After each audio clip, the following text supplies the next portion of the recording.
So julle weet my brasse hulle stiek uit. Hulle was gewoonlik Onatu, but nou is hulle nuwe naam Ubuntu. Dames en here, hier stiek hulle nou uit. Ubuntu B-boys. Check it out.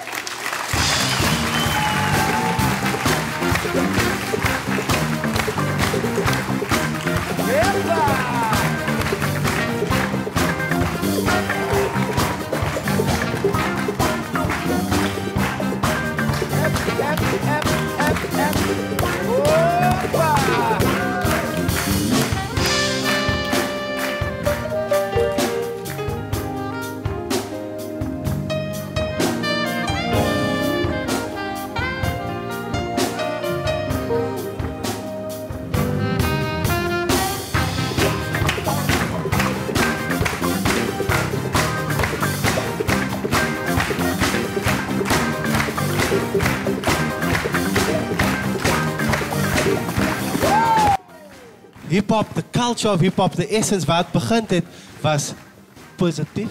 Ja. So, die boodskap was positief. Yeah. You know, and it's always been like that. And we lost the perception, people has lost the plot. And you know, when you see these images on TV, all you gotta do is just think to yourself, where do you wanna be one day? You know, you wanna follow those things and fall along the way, or you can be yourself. Originality stands alone. Hoe sê ek dit in Afrikaans? Dit is in Afrikaans. Baie pragtig.